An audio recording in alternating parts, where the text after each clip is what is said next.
ठीक है ना? हाँ, बच्चे कहाँ दिखाई देंगे मुझे? कहाँ ऑन करिए इसको?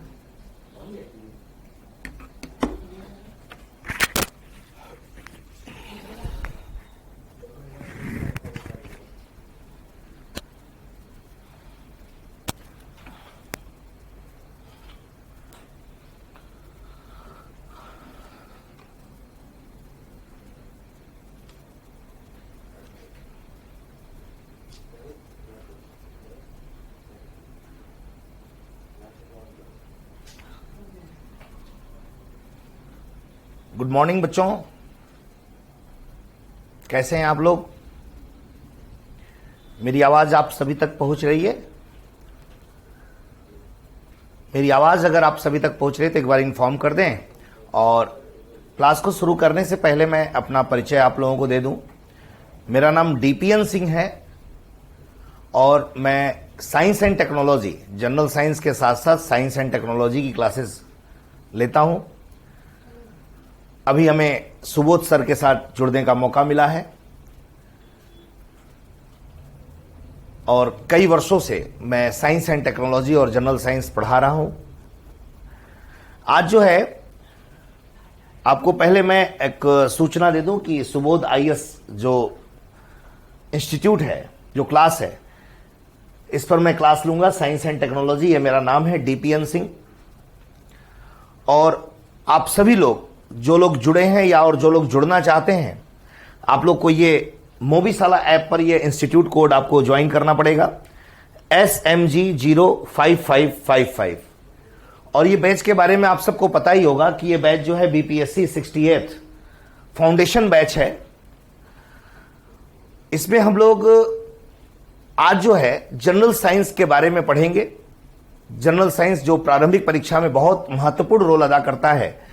जहां तक आप लोगों को जानकारी होगी कि 150 क्वेश्चन जो पूछे जाते हैं, 150, उसमें अकेले अगर साइंस की बात करें तो 30 to 35 क्वेश्चंस आपको each and every year science से पूछे जाते हैं। और आपको जानकारी के लिए बता दूं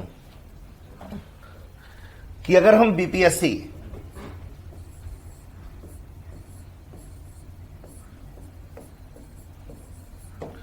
प्रीलिम्स की बात करते हैं तो जो जनरल साइंस है, नियर अबाउट ये मानकर चलिए कि लगभग 30 से 32 क्वेश्चन या 35 question each and every year पूछा जाता है।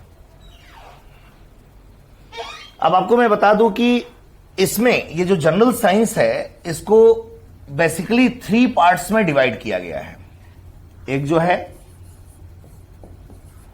बायोलॉजी, जो सबसे मेजर पोर्शन है आपके प्रीलिम्स एग्जामिनेशन का, जो अकेले ये मानकर चलिए कि अगर 30 क्वेश्चन या 25 क्वेश्चन ही मानकर अगर चलते हैं, अगर आता है तो अकेले ये 15 to 20 क्वेश्चन तक इसको यहां से क्वेश्चंस अराइज किए जाते हैं। मानकर चलिए कि यहां से नियर अबाउट 15 to 18 क्वेश्चन आपको सिर्फ बायोलॉजी से क्वेश्चन रहेगा। ये इतना मेजर पोर्शन है। उसके बाद बेटा आपका केमिस्ट्री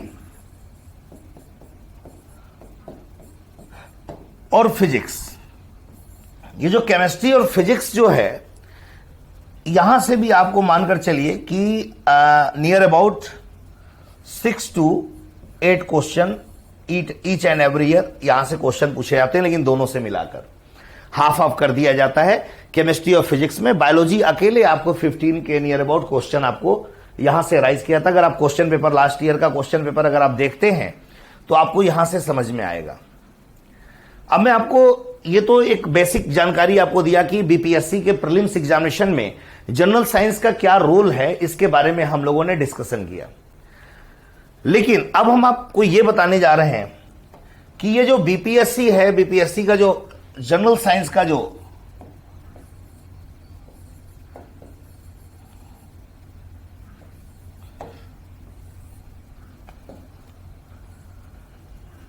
पेपर है, ये जनरल साइंस जो है, ये मुख्य रूप से 3 भागों में बांटा गया है, जैसा कि मैं अभी आपको थोड़ी देर पहले बताया हूं।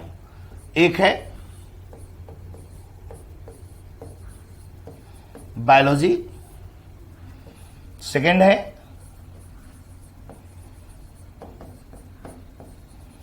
Chemistry and third physics. देखिए ये जो बायोलॉजी, केमिस्ट्री और फिजिक्स जो है, ये तीनों पोर्शन जो है आपके जनरल साइंस से क्वेश्चंस यहां से अराइज किए जाते हैं। जनरल साइंस में तीनों पोर्शन से क्वेश्चन पूछे जाते हैं। अब मैं आप लोगों को इन तीनों पोर्शन के जो सिलेबस हैं उन सिलेबस की जानकारी आपको दे दूं, जिसके अकॉर्डिंग हम लोग पढ़ेंगे। ठीक है, आपको अगर बायोलॉजी की अगर हम बात करें तो बायोलॉजी में हम लोग बायोलॉजी का एक इंट्रोडक्शन देखेंगे सबसे पहले, और इंट्रोडक्शन में हम लोग ये जानेंगे कि बायोलॉजी है क्या, बायोलॉजी को कितने पार्ट्स में डिवाइड किया गया है, और बायोलॉजी का स्टडी करने के लिए कौन कौन से साइंटिस्ट लोगों ने अपना रोल प्ले किया। स्टार्टिंग में बायोलॉजी टर्म को सबसे पहले किसने दिया, और जो बायोलॉजी में जो लिविंग बींग्स होते हैं, जो जीवित प्राणी होते हैं, उन जीवित प्राणियों का क्या कैरेक्टरिस्टिक फीचर्स होता है, उन कैरेक्टरिस्टिक फीचर्स के बारे में हम लोग अध्ययन करेंगे बेटा। ठीक है, तो ये इंट्रोडक्शन हम लोग जानेंगे। इंट्रोडक्शन के बाद फिर हम लोग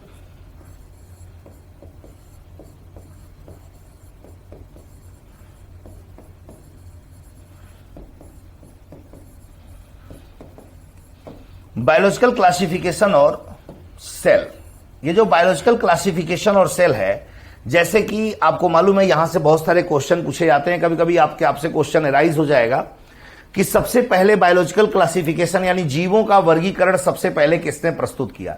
ऐसे क्वेश्चन पूछ लिए जाते हैं, या ऐसे क्वेश्चन आ जाते हैं कि बायोनॉमियल नोमेनक्लेचर, द्विनाम पद्धति के जन्मदाता कौन है। यह सब आपको बताया जाएगा कि यह सब होता क्या है। पहले आज तो एक फर्स्ट डे है, पहले हम लोग सिलेबस की एक जानकारी लें और सिलेबस में क्या क्या पढ़ना है उसके बारे में हम लोग पहले जानें।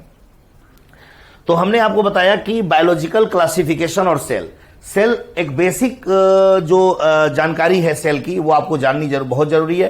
क्योंकि अगर आप सेल जानेंगे तो सेल के अंदर बहुत सारे सेल ऑर्गेनिल्स होते हैं बेटा, जो जैसे माइटोकॉन्ड्रिया हो गया, एंडोप्लाज्मिक रेटिकुलम हो गया, न्यूक्लियस हो गया आपका क्या कहते हैं कि जो न्यूक्लियस के अंदर जो क्रोमेटिन मटेरियल्स वगैरह होते हैं, ये सारी चीजें आपको जो है वहां बताई जाएंगी कि इसका क्या रोल है, इसका क्या फंक्शन है। आई बात समझ में?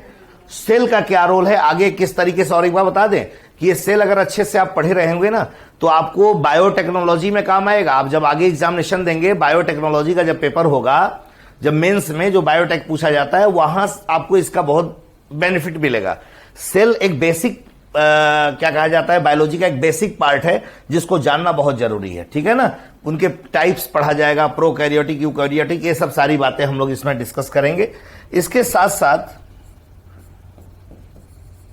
बहुत सारे क्वेश्चन आपके टिश्यूज से पूछे जाते हैं जिनको ऊतक कहा जाता है। जैसे आपका एनिमल सेल हो गया, प्लांट सेल हो गया, इनके बारे में हम लोग जानकारी प्राप्त करेंगे कि जो टिश्यूज है, टिश्यूज क्या होता है, प्लांट टिश्यूज क्या है, एनिमल टिश्यूज क्या है, प्लांट टिश्यूज को कितने पार्ट्स में बांटा गया है, मेरिस्टेमेटिक होता है, परमानेंट टिश्यूज होता है, ये सब हम लोग डिस्कस करेंगे। और मेरिस्टेमेटिक टिश्यू किस प्रकार से ग्रोथ एंड डेवलपमेंट में हेल्प करता है, जो परमानेंट टिश्यूज है वो सिंपल परमानेंट टिश्यूज और क्या कहते हैं कॉम्प्लेक्स टिश्यूज, जाइलम और फ्लोएम क्या होता है, पैरेनकाइमा, कोलेनकाइमा, स्क्लेरेनकाइमा, ये सब हम लोग डिटेल में पढ़ेंगे ये टिश्यूज में। उसके बाद हम लोग एनिमल टिश्यूज जो है, जिसमें हम लोग epithelial tissue, connective tissue, muscular tissues और नर्वस टिश्यूज का हम लोग स्टडी करेंगे। ये तो 3 चैप्टर हो गए, बड़े महत्वपूर्ण चैप्टर हैं। इसके बाद बेटा टिश्यूज के बाद हम लोग फिजियोलॉजी की तरफ आगे बढ़ेंगे, जिसमें हम लोग न्यूट्रिशन, विटामिन्स और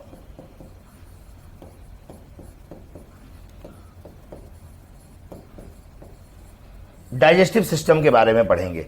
न्यूट्रिशन क्या होता है, विटामिन्स क्या होता है, डाइजेस्टिव सिस्टम क्या होता है, ये हम लोग ये टॉपिक अपना कवर करेंगे। न्यूट्रिशन में, जैसे न्यूट्रिशन में आपको बताया जाएगा कि आपकी बॉडी को एनर्जी कैसे मिलती है। इवन न्यूट्रिशन के प्रोसेस को बताया जाएगा, कौन कौन सा प्रोसेस न्यूट्रिशन में हम लोग देखते हैं। कार्बोहाइड्रेट क्या है, प्रोटीन क्या है, फैट क्या है, विटामिन क्या है, ये सब पूरा जानकारी हम लोग प्राप्त करेंगे। और उसके बाद फिर हम लोग बेटा डाइजेस्टिव सिस्टम के बारे में जानेंगे कि डाइजेस्टिव सिस्टम, पाचन तंत्र होता क्या है, इसमें कौन कौन सा एंजाइम या कहां से पाचन शुरू होता है, कहां लास्ट होता है, ये सब हम लोग डिस्कस करेंगे। फिर हम लोग आगे बढ़ते हुए इसी क्रम में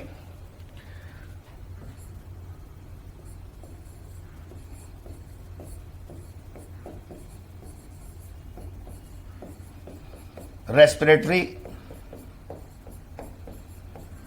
system,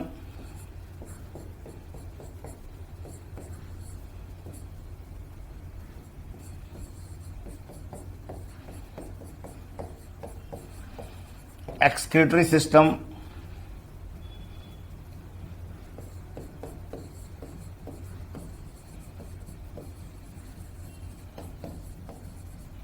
nervous system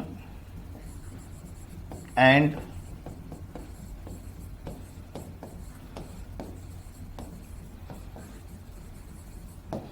endocrine gland, साथ में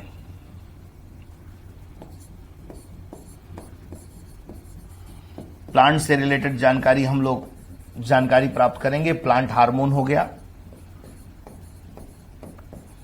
फोटो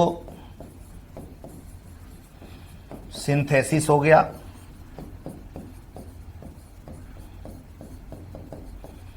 ट्रांसपिरेशन एंड एक्सेट्रा। और भी जो टॉपिक होंगे इसमें हम लोग कवर करते हुए चलेंगे। पहले आप लोग इसको नोट डाउन कर लें, पहले इसको नोट डाउन कर लें जो मैंने सिलेबस बताया है, फिर उसके अकॉर्डिंग हम लोग क्लास शुरू करते हैं।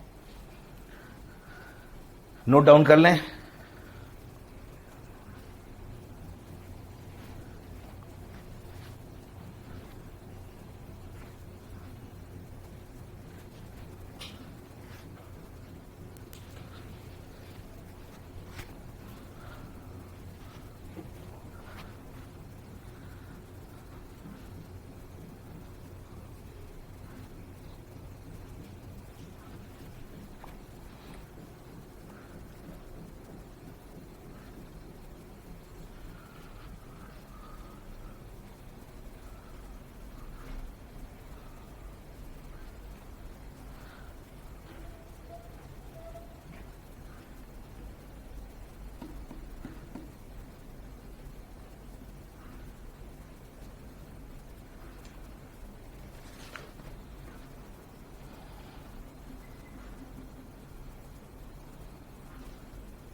ठीक है, ये नोट कर लिया,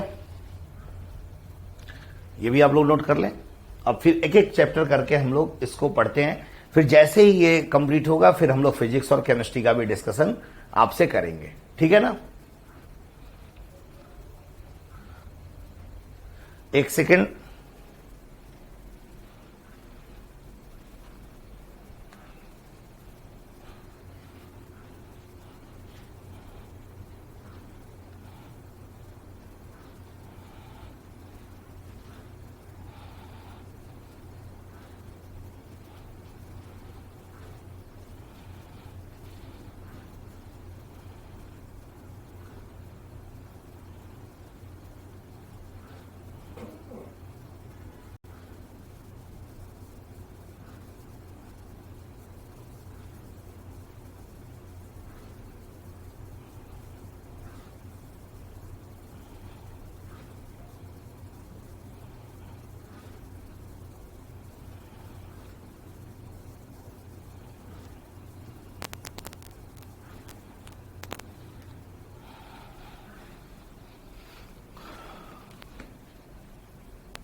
ठीक है। तो आइए अब हम लोग एक एक टॉपिक करके इसको आगे हम लोग कंप्लीट करते चलते हैं। तो आज सबसे पहले हम लोग इंट्रोडक्शन के बारे में जानकारी लेंगे कि इंट्रोडक्शन है क्या। ठीक है, सबसे पहले तो आप लोग बहुत ध्यान से अब मेरी बात को सुनेंगे। जितने भी स्टूडेंट जुड़े हुए हैं वो सभी लोग आप लोग मेरी बात बहुत ध्यान से सुनेंगे और कहीं भी अगर डाउट होगा तो उसको आप लोग हमसे पूछ सकते हैं, ठीक है ना। देखिए, सबसे पहले तो हमें यह जानना है बेटा कि बायोलॉजी है क्या। इसको बहुत ध्यान से सुनिएगा। बायोलॉजी का मतलब होता है जीव विज्ञान, यानी एक ऐसा विषय जिसमें हम जीवधारियों का अध्ययन करते हैं, यानी स्टडी ऑफ लिविंग बीइंग्स। एक ऐसा विषय जिसमें हम जीवों का अध्ययन करते हैं। एक ऐसा विषय जिसमें हम जीवों का अध्ययन करते हैं उसे हम जीव विज्ञान के नाम से जानते हैं, ठीक है। अब देखिए, ये जो जीव विज्ञान है, अगर आपसे कहा जाए कि ये जो जीव विज्ञान या बायोलॉजी, जो बायोलॉजी टर्म है, इस टर्म को सबसे पहले किसने प्रपोज किया था, तो biology term was proposed by, biology term was proposed by Lamarck and Treviranus. आई बात समझ में। दो वैज्ञानिक थे जिनका नाम है लैमार्क और जिनका नाम है ट्रेविरेनस। तो ये जो बायोलॉजी जो टर्म है, इस बायोलॉजी टर्म को सबसे पहले लैमार्क और ट्रेविरेनस ने सबसे पहले प्रपोज किया था। लैमार्क और ट्रेविरेनस नामक दो वैज्ञानिक थे जिन्होंने सबसे पहले इस शब्द का प्रयोग किया था। लेकिन अगर आपसे क्वेश्चन यह पूछा जाए कि ये जो बायोलॉजी सब्जेक्ट है, इस सब्जेक्ट की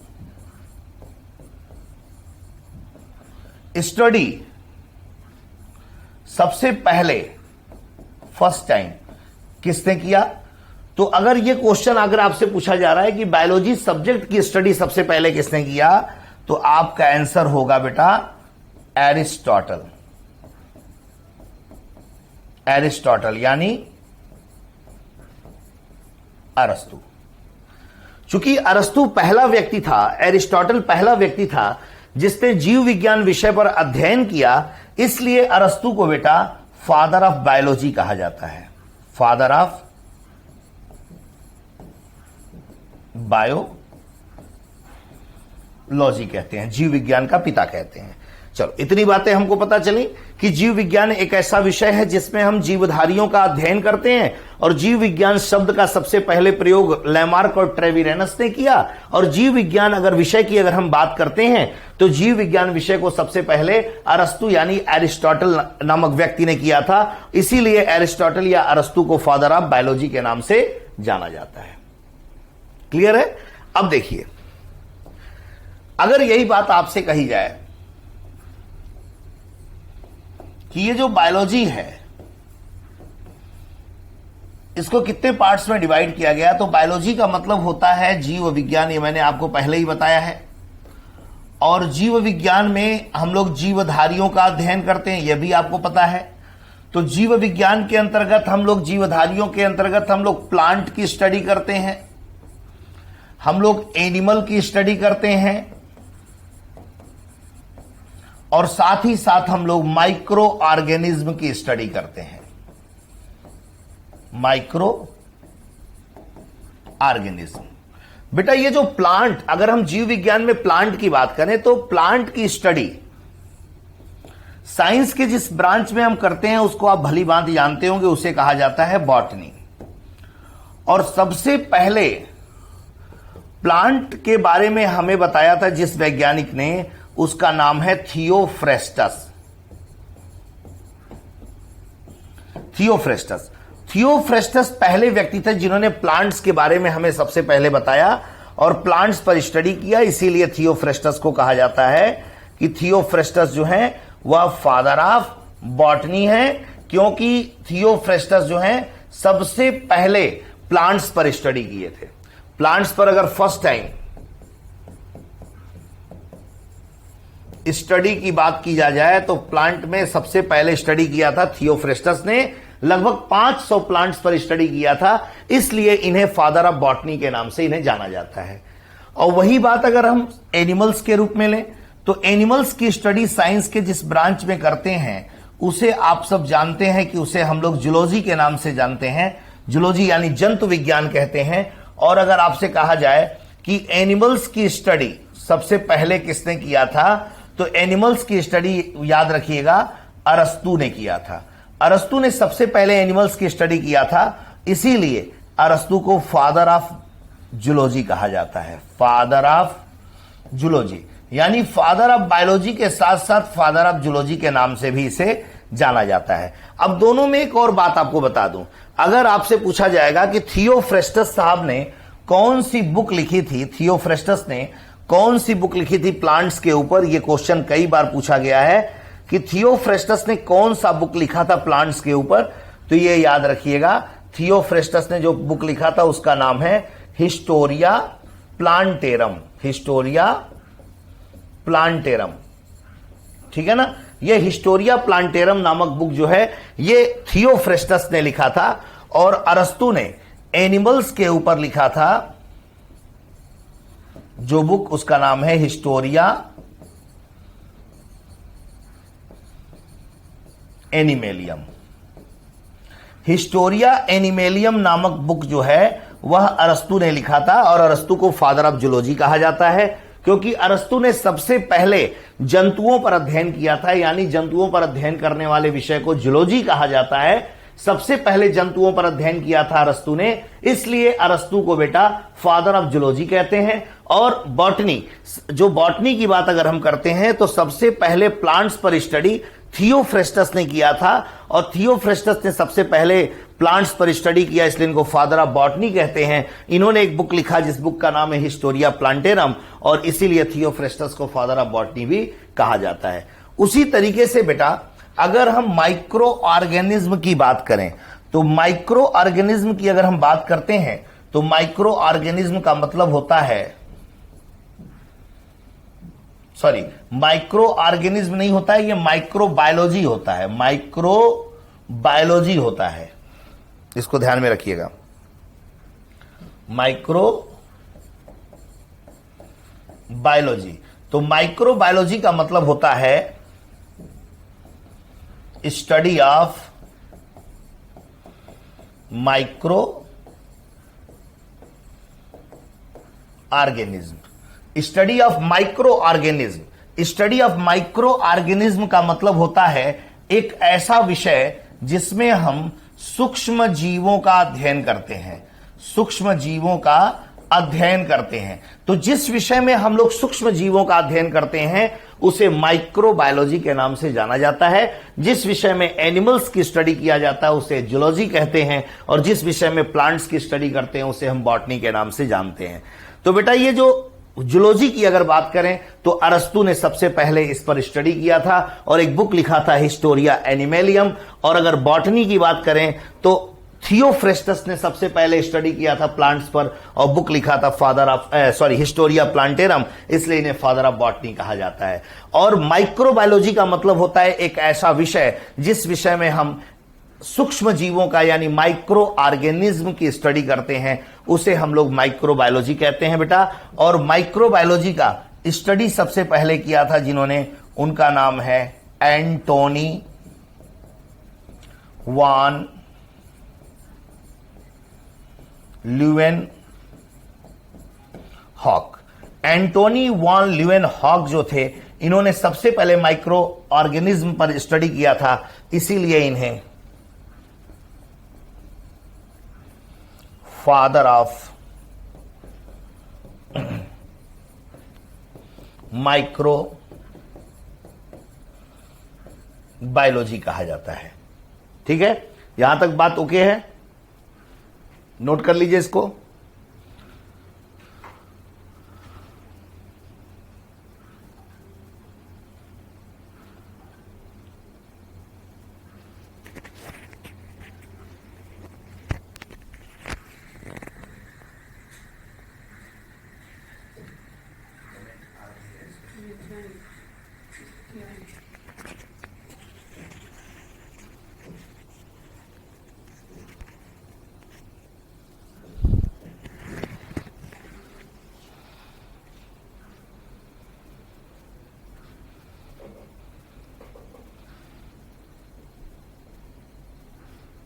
मेरी बात समझ में आ रही है? जितने लोग जुड़े हुए हैं, आप लोग अगर कोई जुड़ा है तो एक बार मुझे मैसेज करके क्लियर कर दे कि हाँ, जो मैं पढ़ा रहा हूं मेरी आवाज आप तक पहुंच रही है।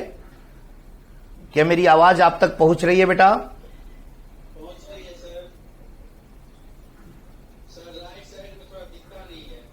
अच्छा, राइट साइड में, इस साइड में? नहीं, आपके आपके राइट। अच्छा, हाँ, ये इस साइड में ना? अच्छा, इधर इधर इस साइड। अच्छा अच्छा, तो इसको थोड़ा कम कर दें। जी जी जी। ओके, और बाकी कॉन्सेप्ट क्लियर है? कहीं कोई डाउट तो नहीं है? जी ठीक है। ठीक है बेटा, नोट डाउन कर लिया आप लोगों ने?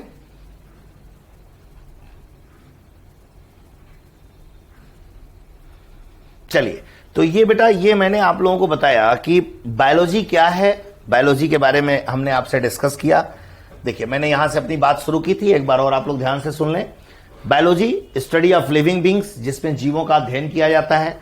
और बायोलॉजी टर्म को सबसे पहले लैमार्क और ट्रेविरेनस ने प्रपोज किया था।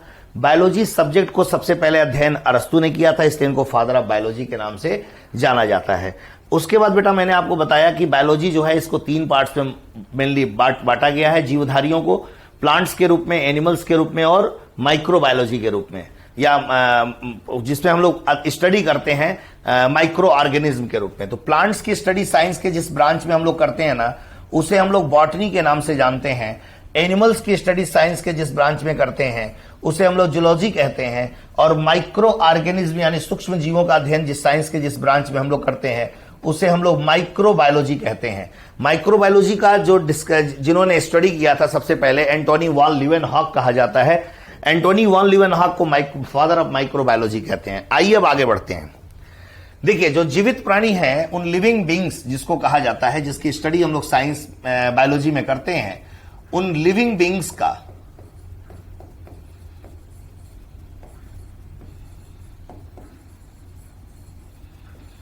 कुछ कैरेक्टरिस्टिक फीचर्स होंगे, यानी उनके लक्षण। अगर आपसे पूछा जाए कि उनके लक्षण कौन कौन से हैं, क्यों इनको लिविंग बींग्स कहा जाता है, तो बहुत सारे कैरेक्टरिस्टिक फीचर्स हैं। जैसे अगर आप कहें कि सर ये लिविंग बींग जो होता है, जो जीवित प्राणी होता है, उनमें मेटाबॉलिक एक्टिविटीज होता है। मेटाबॉलिक एक्टिविटीज का मतलब होता है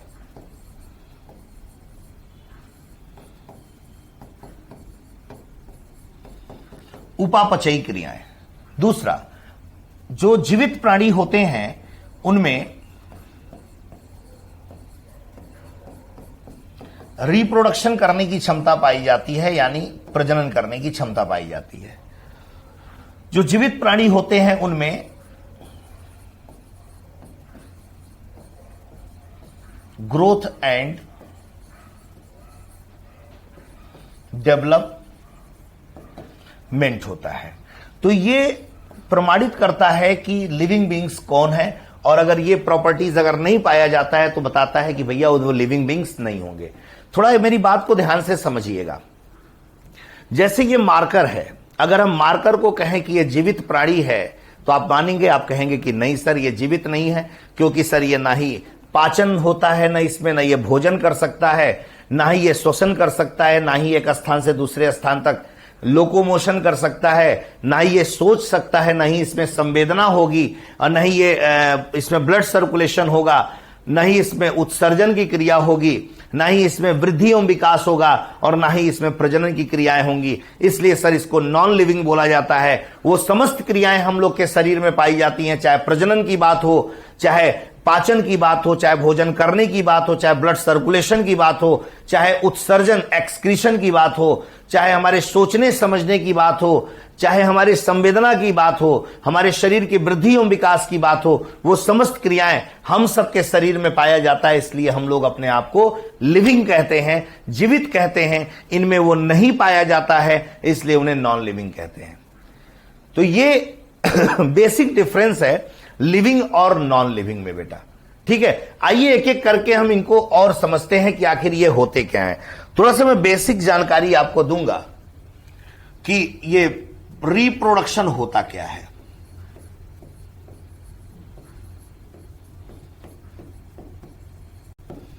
रिप्रोडक्शन, जिसको हम लोग प्रजनन कहते हैं। जैसा कि रिप्रोडक्शन एक ऐसा प्रोसेस है जिस प्रोसेस के द्वारा कोई भी लिविंग बींग्स, रिप्रोडक्शन एक ऐसा प्रोसेस है जिस प्रोसेस के द्वारा कोई भी जीवित प्राणी अपने समान संतति, अपने समान बच्चे को जन्म देता है। यानी इसका मतलब यह होता है कि अगर मानव है तो मानव को जन्म देगा, अगर ये मैंगो का प्लांट है तो मैंगो के प्लांट को बॉर्न करेगा, अगर ये गाय है तो गाय अपने समान बच्चे को जन्म देगी, बिल्ली है तो अपने समान बच्चे को जन्म देगी। यानी कोई भी जीवधारी है, कोई भी जीवधारी होगा वो अपने समान बच्चे को जन्म देता है, जिस प्रोसेस के द्वारा उसे हम लोग प्रजनन या रिप्रोडक्शन कहते हैं। अब ये रिप्रोडक्शन की क्रियाएं दो प्रकार की होती हैं। एक होता है बेटा जिसको कहा जाता है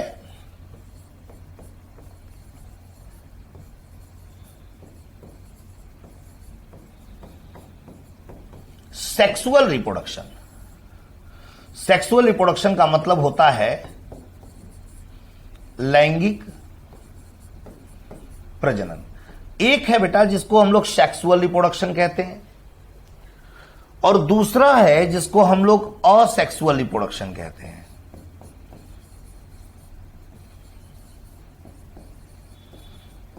असेक्सुअल रिप्रोडक्शन कहते हैं। असेक्सुअल रिप्रोडक्शन का मतलब होता है अलैंगिक प्रजनन। देखिए, सेक्सुअल रिप्रोडक्शन और असेक्सुअल रिप्रोडक्शन, एक लैंगिक प्रजनन है और एक अलैंगिक प्रजनन है।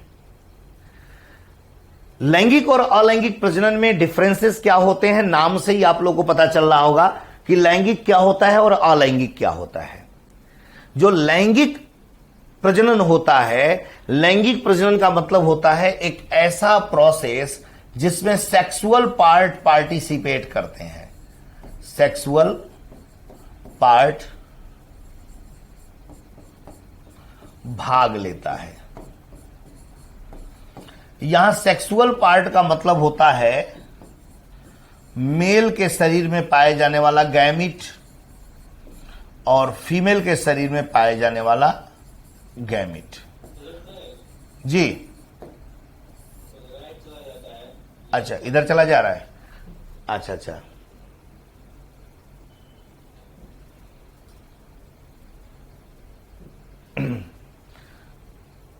अब तो ठीक है। थोड़ा इसको राइट साइड में थोड़ा कम करिए।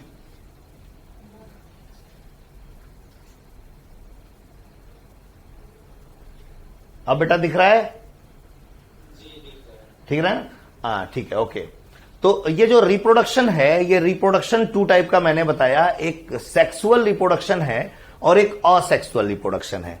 सेक्सुअल रिप्रोडक्शन यानी लैंगिक प्रजनन होता है और असेक्सुअल रिप्रोडक्शन बेटा अलैंगिक प्रजनन होता है। तो जो सेक्सुअल रिप्रोडक्शन है, सेक्सुअल रिप्रोडक्शन का मतलब होता है कि एक ऐसा प्रोसेस जिसमें सेक्सुअल पार्ट भाग लेते हैं। अब सेक्सुअल पार्ट का मतलब क्या होता है? सेक्सुअल पार्ट का मतलब होता है मेल के शरीर में पाए जाने वाले सेक्सुअल पार्ट को मेल गैमिट यानी हिंदी में नर युग्मक कहते हैं, और मादा के शरीर में पाए जाने वाले गैमिट जो सेक्सुअल पार्ट है उसको फीमेल गैमिट या मादा युग्मक कहते हैं। यानी इसको और थोड़ा सा इसको तोड़ दिया जाए तो शुक्राणु मेल के शरीर में पाया जाता है, अंडाणु फीमेल के शरीर में पाया जाता है। तो ये दोनों जब कोई क्रिया संपन्न करते हैं मिलकर तो उसे हम लोग सेक्सुअल रिप्रोडक्शन कहते हैं। ये जो सेक्सुअल रिप्रोडक्शन है बेटा, ये जो सेक्सुअल रिप्रोडक्शन है ये मुख्य रूप से दो भागों में बांटा गया है। एक जो सेक्सुअल रिप्रोडक्शन होता है उसे बोला जाता है internal sexual reproduction. Internal sexual reproduction, और दूसरा जो होता है उसे कहा जाता है एक्सटर्नल सेक्सुअल रिप्रोडक्शन। देखिए, इंटरनल सेक्सुअल रिप्रोडक्शन नाम से ही स्पष्ट है कि इसे आंतरिक लैंगिक प्रजनन कहते हैं, और एक्सटर्नल सेक्सुअल रिप्रोडक्शन जो है इसे हम लोग बाह्य लैंगिक प्रजनन कहते हैं। आइए हम लोग देखते हैं कि ये इंटरनल सेक्सुअल रिप्रोडक्शन और एक्सटर्नल सेक्सुअल रिप्रोडक्शन क्या है, कुछ एग्जाम्पल के साथ। फिर हम लोग असेक्सुअल रिप्रोडक्शन के बारे में हम लोग जानेंगे। तो देखिए, ये जो इंटरनल सेक्सुअल रिप्रोडक्शन है ये क्या होता है, इसको थोड़ा समझें।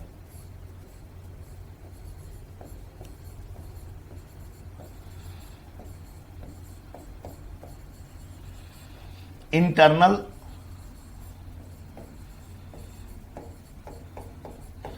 सेक्सुअल रिप्रोडक्शन, देखिए इंटरनल सेक्सुअल रिप्रोडक्शन यानी आंतरिक लैंगिक प्रजनन होता क्या है, इसको थोड़ा समझें। जैसे मान लीजिए कि मेल है, ध्यान दीजिएगा, मेल है यानी नर है, नर को हम लोग ऐसे लिखते हैं। मेल की बॉडी में स्पर्म यानी शुक्राणु होता है। फीमेल है, फीमेल को हम लोग ऐसे लिखते हैं। फीमेल की बॉडी में हम लोग ओवम देखते हैं। अब एक बात देखिए, जब ये स्पर्म जो है फीमेल के रिप्रोडक्टिव ऑर्गन के द्वारा जाते हुए और फीमेल की बॉडी के अंदर फ्यूज करता है, जब ये प्रोसेस, ध्यान दीजिएगा,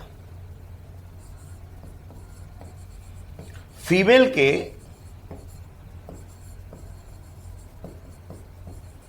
बॉडी के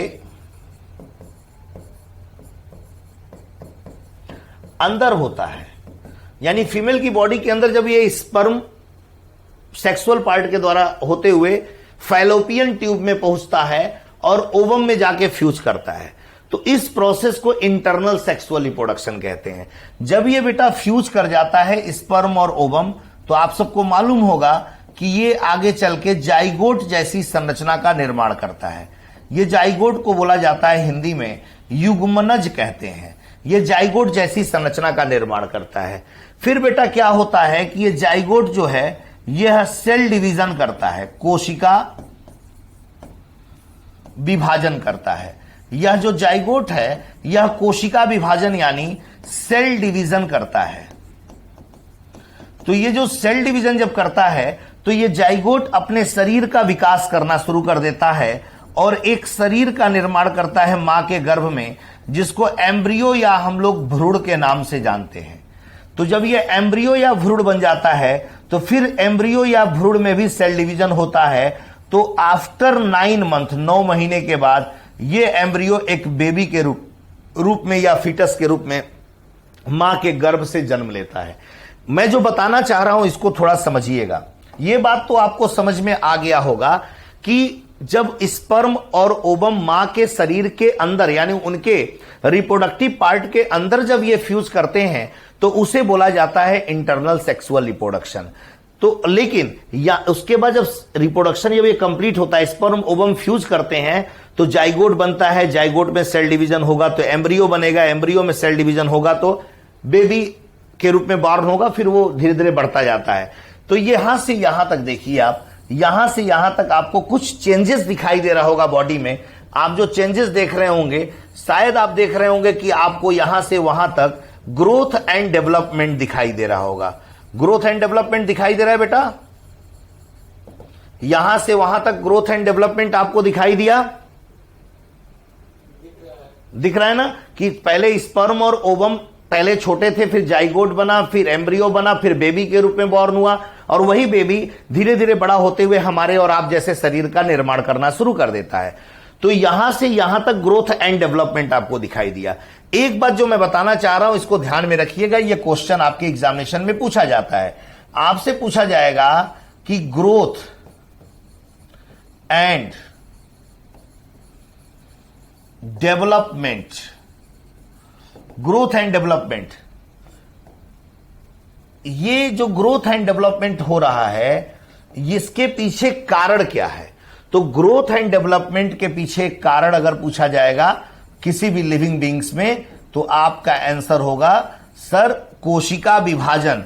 ये जो कोशिका विभाजन है यही किसी भी लिविंग बींग्स के ग्रोथ एंड डेवलपमेंट में हेल्प करता है। यानी cell division is the responsible for growth and development of any living beings. किसी भी लिविंग बींग्स में ग्रोथ एंड डेवलपमेंट जो हो रहा है वह विद द हेल्प ऑफ किसके द्वारा, कोशिका विभाजन या सेल डिवीजन के द्वारा होता है।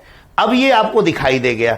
अब एक बात और आपसे बता दूं, आपसे क्वेश्चन पूछा जाता है कि फीमेल रिप्रोडक्टिव ऑर्गन में किस जगह पर इंटरनल सेक्सुअल रिप्रोडक्शन होता है। तो देखिए मैं एक डायग्राम स्केच कर रहा हूं, थोड़ा ध्यान दीजिएगा।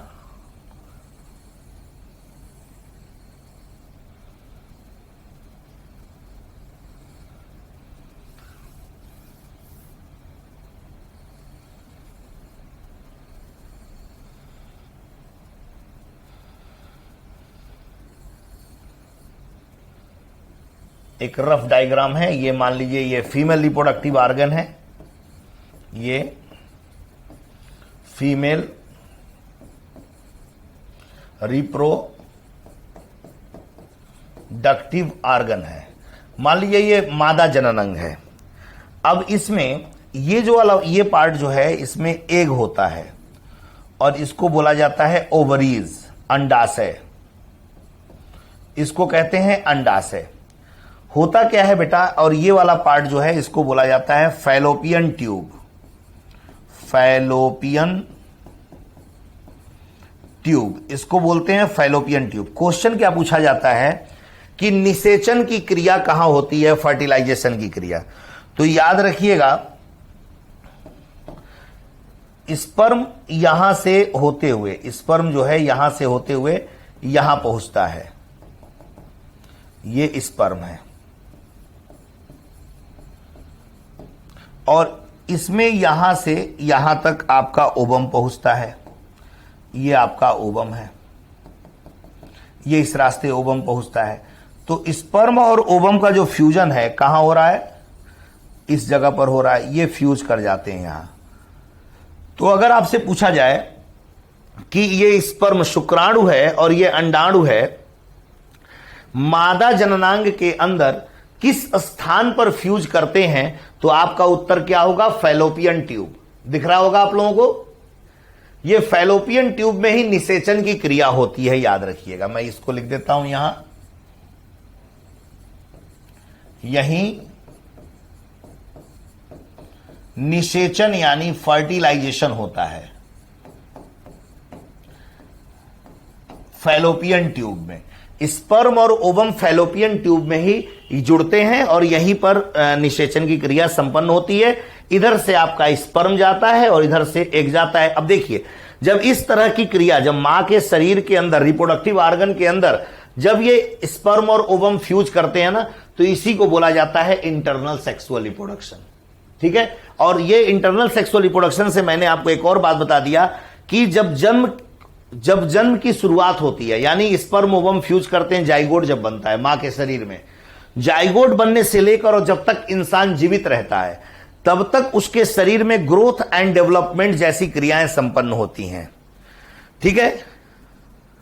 जब तक उनके शरीर में ये क्या कहते हैं कि यहां से यहां तक जो डेवलपमेंट होता है, ग्रोथ एंड डेवलपमेंट जो है, तब तक उनके शरीर में होता रहता है जब तक जीवित रहते हैं। और इस ग्रोथ एंड डेवलपमेंट के पीछे सेल डिवीजन एक मुख्य कारण है। ठीक है। ग्रोथ एंड डेवलपमेंट के पीछे क्या कारण है, सेल डिवीजन। कौन सा मुख्य कारण है, सेल डिवीजन है। और अगर आपसे पूछा जाए कि स्पर्म और ओवम कहां फ्यूज करते हैं, तो स्पर्म ओवम फैलोपियन ट्यूब में फ्यूज करते हैं। तो ये पूरी बात आपको समझ में आ गई बेटा, जरा मुझे एक बार क्लियर करें। हाँ बेटा, हाँ बेटा। सेल जब पढ़ाऊंगा ना तो सेल डिवीजन पूरा बताऊंगा। अभी थोड़ा सा सेल डिवीजन बता दे रहा हूं आपको। सेल जब पढ़ाऊंगा ना तो सेल डिवीजन को पूरा एक्सप्लेन करता हूं, लेकिन अभी मैं थोड़ा सा एक्सप्लेन करूंगा सेल डिवीजन। यहां तक जो पढ़ाया गया, यहां तक मेरी बात समझ में आई ना। जैसे युग्मक से जो ये एम्ब्रियो बना, हाँ हाँ, थोड़ा सा सेल डिवीजन मतलब फील नहीं हो पा रहा है।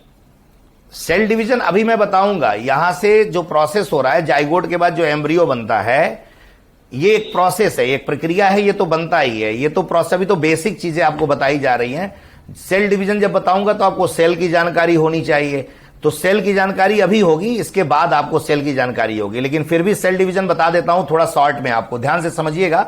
आगे पूरा एक चैप्टर पढ़ाया जाता है सेल में। सेल जो होता है, सेल डिवीजन जो होता है, ये मदर सेल से डॉटर सेल बनने की प्रोसेस को सेल डिवीजन कहा जाता है। आइए मैं एक स्ट्रक्चर से आपको समझाता हूं। जैसे मान लीजिए ये सेल है, और सेल के बारे में आपको मालूम होगा कि cell is the structural and functional unit of life and cell is the smallest unit of life. Cell is the structural and functional unit of life and cell is the smallest unit of life. That's why cell is the basic unit of life ये कहा जाता है.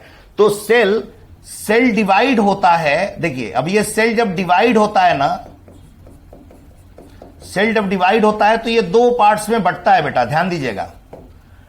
और फिर ये जो cell जो बंटता है इसको बोला जाता है मदर सेल, मदर सेल. और जो ये बंटता है इसको बोला जाता है डॉटर सेल. फिर आप कहेंगे सर ये वाला सेल कहां से आया? तो यहां एक जब सेल की थियरी पढ़ेंगे तो सेल थियरी में स्वान और स्लाइडेन ने बोला है कि जब भी किसी सेल का निर्माण होता है तो अपने प्री एग्जिस्टिंग सेल से होता है, यानी अपने पूर्ववर्ती कोशिका से होता है. तो इतना जब पीछे चलते चले जाएंगे तो जीवन की उत्पत्ति जहां से हुई है वहां पहुंचना पड़ेगा. तो उतना डिटेल में आपको नहीं जाना है. आपको यहां जानना है कि एक सेल है जो डिवाइड करके अपने समान दो सेल का निर्माण करता है, यानी जो सेल डिवाइड करता है उसे मदर सेल कहा जाता है, और जो सेल बनता है उसको डॉटर सेल कहते हैं. फिर क्या होता है, फिर ये मदर सेल बन जाएगा और ये दो डॉटर सेल बनाएंगे, ध्यान दीजिएगा. और फिर ये मदर सेल दो डॉटर सेल बनाएगा. ऐसे क्या होता है कि पूरी एक लंबी श्रृंखला बनती चली जाती है और शरीर का धीरे धीरे धीरे धीरे विकास होता चला जाता है. तो इसीलिए कहा जाता है कि मदर सेल से डॉटर सेल बनने के प्रोसेस को सेल डिवीजन कहते हैं. अब ये जो सेल डिवीजन होता है ये मुख्य रूप से 3 प्रकार का होता है, और आप लोगों को ज्यादातर टीचर जो हैं, वो ज्यादातर फैकल्टीज जो हैं वो 2 प्रकार पढ़ाते हैं, लेकिन तीसरा मैं बताता हूं जो एग्जामिनेशन में आता है. एक होता है जिसको कहा जाता है अमाइटोसिस, और एक होता है जिसको कहा जाता है माइटोसिस, और एक होता है जिसको कहा जाता है मियोसिस. ठीक है बेटा. अब ये जो अमाइटोसिस होता है, देखिए सेल जो होता है ये 2 प्रकार का होता है. एक होता है प्रोकैरियोटिक सेल और एक होता है यूकैरियोटिक सेल. तो जो प्रोकैरियोटिक सेल होता है, प्रोकैरियोटिक सेल जो होता है वो उसमें जो सेल डिवीजन होता है वो अमाइटोसिस कहलाता है. फिर आपको प्रोकैरियोटिक बताना पड़ेगा, इसलिए आगे के चैप्टर में आएगा. और जो माइटोसिस का मतलब होता है समसूत्री विभाजन. जैसे 46 गुणसूत्र का अगर सेल है तो ये अपने समान 46 गुणसूत्र का ही सेल बनाएगा. इसको बोला जाता है समसूत्री विभाजन या माइटोसिस. इससे 2 क्वेश्चन पूछा जाता है. घाव का भरना और अंगों का पुनर्निर्माण ये किस प्रकार के कोशिका विभाजन से संबंध रखता है? तो घाव का भरना और अंगों का पुनर्निर्माण जो है ये समसूत्री विभाजन यानी माइटोसिस का ही उदाहरण है, क्योंकि उसमें नंबर ऑफ क्रोमोसोम सेम बनने होते हैं. और जितने भी गैमिट्स बनते हैं स्पर्म और ओवम, जैसे मान लीजिए 46 है तो ये 23 में ये बढ़ता है, इसको रिडक्शनल डिवीजन बोला जाता है. तो आपके शरीर में चाहे वो नर हो या मादा हो, जो जनन अंग का निर्माण होता है ना, जो गैमिट्स का, जो शुक्राणु और अंडाणु का जो निर्माण होता है, उस शुक्राणु और अंडाणु का निर्माण बता रहा हूं जिस कोशिका विभाजन के द्वारा होता है उसे मियोसिस कहते हैं. इसमें बहुत सारे फेज चलते हैं बेटा, प्रोफेज, मेटाफेज, एनाफेज, टीलोफेज. तो ये आगे आपको बताया जाएगा. अभी इतनी जानकारी आपको दी गई, कुछ समझ में आया? हाँ जी. सर जैसे भ्रूण से जो बोले डिवीजन होता है तो बेबी बनता है. किससे? हाँ हाँ भ्रूण से. हाँ हाँ सेल का डिवीजन होता है फिर बेबी बनता है ना जी. तो इसमें बेबी मतलब एक पार्ट हुआ. बेबी मतलब एक पार्ट नहीं हुआ मेरे बच्चे. तो उसका मतलब जैसे वहां से 2 डिवीजन, जैसे मदर सेल 2 मतलब 2 डॉटर सेल में डिवीजन होता है ना. अरे भाई कोशिका पूरे शरीर का निर्माण करती है. कोशिका के बारे में आप थोड़ी बहुत जानकारी है आपके पास? हल्का है. हाँ, तो कोशिका जीवधारी की सबसे सूक्ष्मतम इकाई होती है बेटा. कोशिका जो है जीवधारी की सबसे सूक्ष्मतम इकाई है. एक एक शरीर मिलकर वो आपके पूरे एक एक कोशिका मिलकर आपके पूरे शरीर का निर्माण किया है. कोशिका जो है वह ऊतक बनाता है, ऊतक से अंग बनते हैं, अंग से एक शरीर का निर्माण होता है. बात समझें?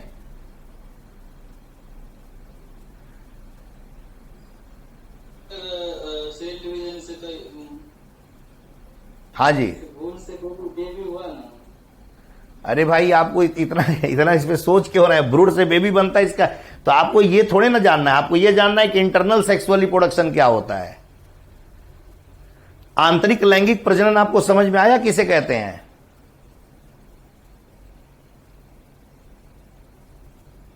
जी,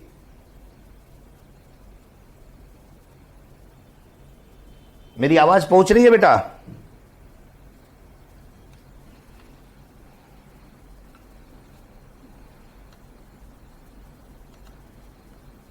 मेरी आवाज पहुंच रही है बेटा आपको? हेलो,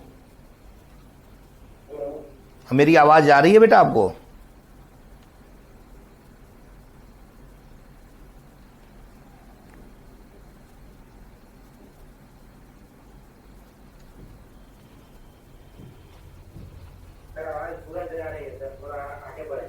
जी आगे बढ़े? जी सर, आवाज पूरा है। यहां तक क्लियर है ना? जी सर, 100% क्लियर है। और ये क्लियर हो गया ये बात जो सेल डिवीजन में? जी सर, जी सर। ठीक है, धन्यवाद।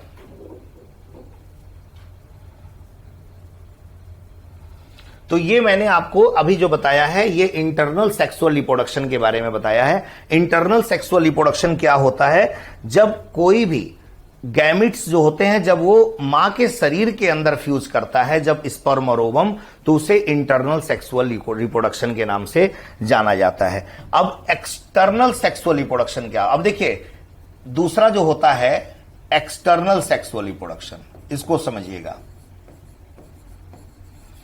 एक्सटर्नल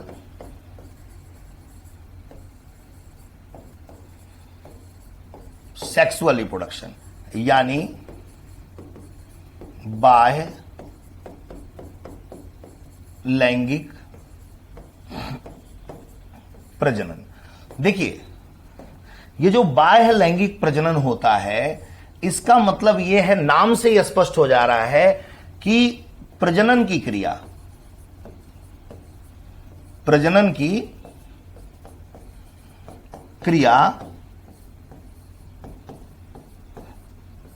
शरीर से बाहर होती है। यहां अगर हम प्रजनन की बात करें तो प्रजनन में जो निषेचन की क्रिया है, ये अगर बोलें तो और भी सही होगा। निषेचन की जो क्रिया है वह शरीर से बाहर होती है।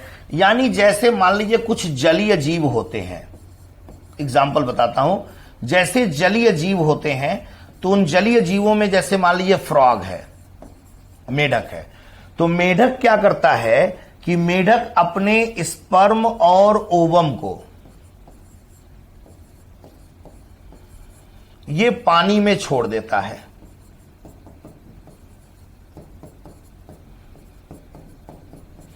और पानी के धारा, पानी के करंट की मदद से ये स्पर्म और ओवम फ्यूज करते हैं। तो आप देखिए, ये जो क्रिया हो रही है ये पानी के अंदर हो रही है, ना कि किसी जीव के शरीर के अंदर हो रही है। इसीलिए इसको बोला जाता है बाह्य लैंगिक प्रजनन। इसका एक बहुत अच्छा उदाहरण मैं आपको देता हूं। आप लोगों ने नाम सुना होगा टेस्ट ट्यूब बेबी, सुना है? टेस्ट ट्यूब बेबी,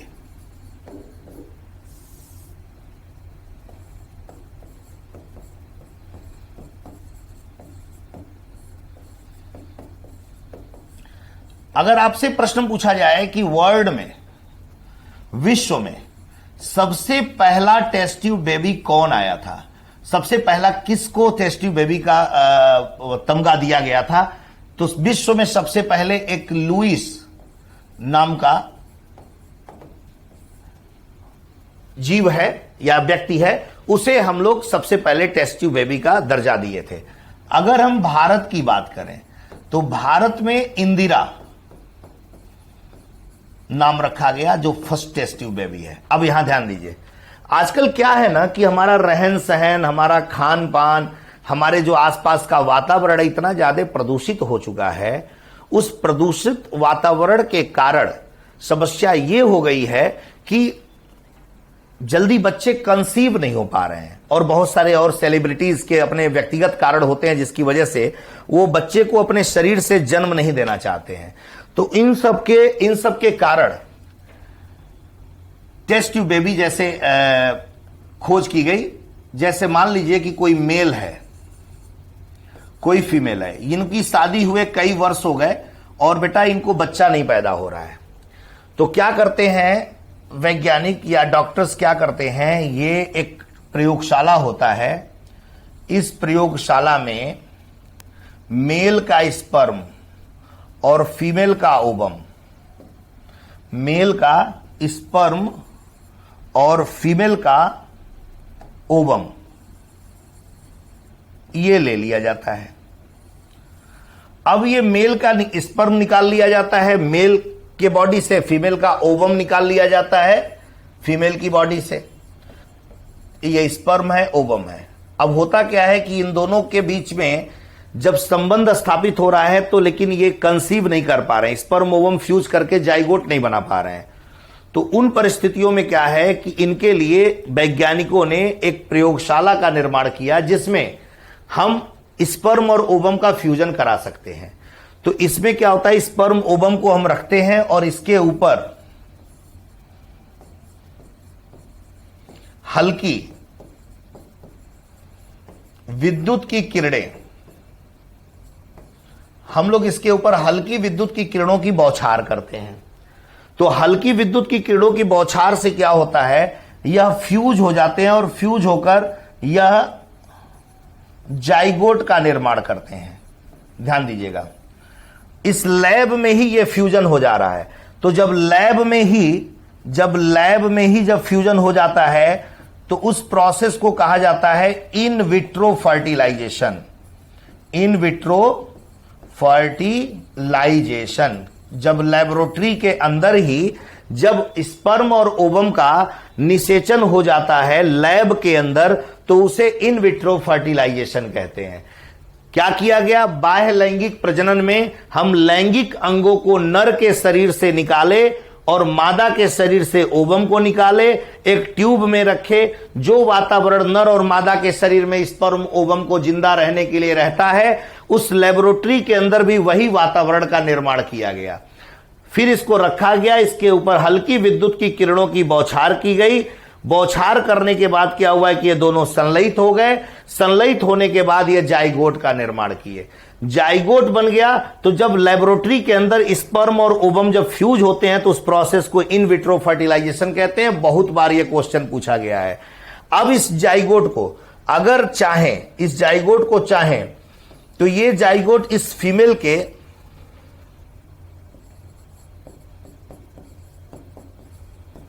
गर्भाशय में भी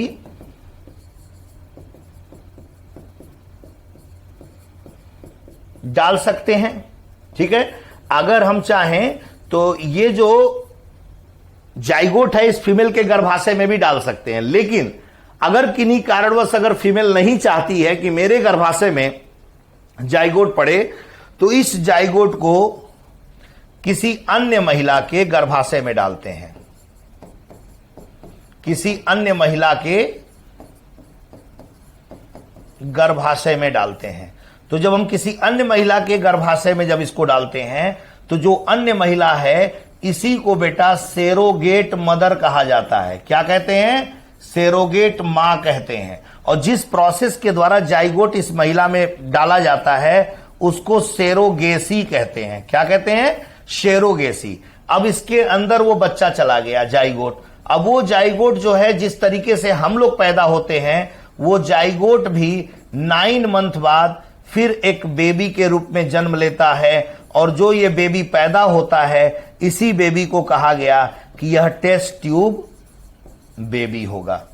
इसी को टेस्ट ट्यूब बेबी कहा गया। इसलिए टेस्ट ट्यूब बेबी कहा गया क्योंकि यह क्रिया जो निषेचन की क्रिया ट्यूब के अंदर हुई है, इसीलिए इसको टेस्ट ट्यूब बेबी का नाम दिया गया। तो याद रखिएगा, आपसे क्वेश्चन पूछा जा सकता है कि जो टेस्ट ट्यूब बेबी है वो इंटरनल सेक्सुअल रिप्रोडक्शन का उदाहरण है या एक्सटर्नल सेक्सुअल रिप्रोडक्शन का उदाहरण है। तो आपको बताना पड़ेगा कि टेस्ट ट्यूब बेबी जो है या एक्सटर्नल सेक्सुअल रिप्रोडक्शन का उदाहरण है। आपको यह बताना पड़ेगा कि टेस्ट ट्यूब बेबी में जो विश्व का सबसे पहला टेस्ट ट्यूब बेबी लुइस को तैयार किया गया था और भारत में इंदिरा को तैयार किया गया। आप जिस जिले के रहने वाले होंगे उस जिले में देखते होंगे कि Indira in vitro fertilization, Indira IVF के नाम से बहुत सारे सेंटर सेंटर्स चलाए जाते हैं जहां बच्चे को जन्म देने के लिए टेस्ट ट्यूब बेबी के रूप में बहुत सारे ऑर्गेनाइजेशन ओपन किए गए हैं अलग अलग जिले में।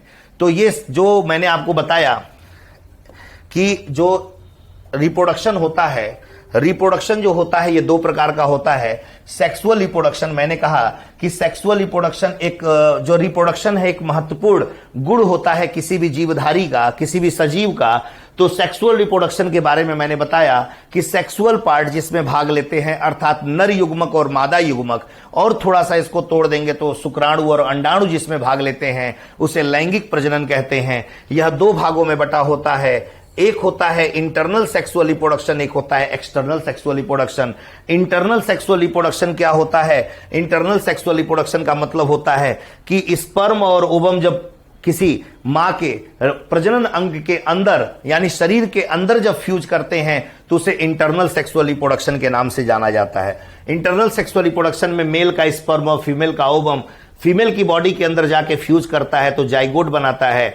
जाइगोट के बाद एक संरचना का निर्माण होता है एम्ब्रियो, एम्ब्रियो के बाद बेबी के रूप में बच्चे का जन्म होता है। यह पूरी प्रक्रिया ग्रोथ एंड डेवलपमेंट के रूप में आपको दिखाई दे रही है। तो किसी भी जीवित शरीर में जब ग्रोथ एंड डेवलपमेंट दिखाई देता है तो उसके पीछे कारण होता है कि उसके शरीर में कोशिका विभाजन हो रहा है। अगर कोशिका विभाजन नहीं होगा तो शरीर का वृद्धि एवं विकास भी नहीं होगा। यानी ग्रोथ एंड डेवलपमेंट के लिए जिम्मेदार होता है कोशिका विभाजन। कोशिका विभाजन के बाद हमने इंटरनल सेक्सुअल रिप्रोडक्शन के बाद हमने आपको बताया एक्सटर्नल सेक्सुअल रिप्रोडक्शन, यानी कि रिप्रोडक्शन की एक ऐसी प्रक्रिया है ये जो शरीर के अंदर नहीं शरीर के बाहर होती है। यानी निषेचन की प्रक्रिया स्पर्म और ओवम की यानी शुक्राणु और अंडाणु की किसी भी कीमत में अगर शरीर के बाहर हो रही है तो उसे बाह्य लैंगिक प्रजनन कहते हैं। बहुत सारे जलीय जंतुओं में बाह्य लैंगिक प्रजनन होता है, जैसा कि मैंने एक उदाहरण फ्रॉग के रूप में आपको बताया है। और दूसरा उदाहरण मैंने मानव के बारे में बताया टेस्ट ट्यूब बेबी कि आजकल बहुत सारी समस्याएं चल रही हैं कि शादी तो हो गया लेकिन कई वर्षों तक बच्चा पैदा नहीं होता है। तो इन सब समस्याओं को देखते हुए वैज्ञानिकों ने टेस्ट ट्यूब बेबी जैसे एक नए खोज को जन्म दिया।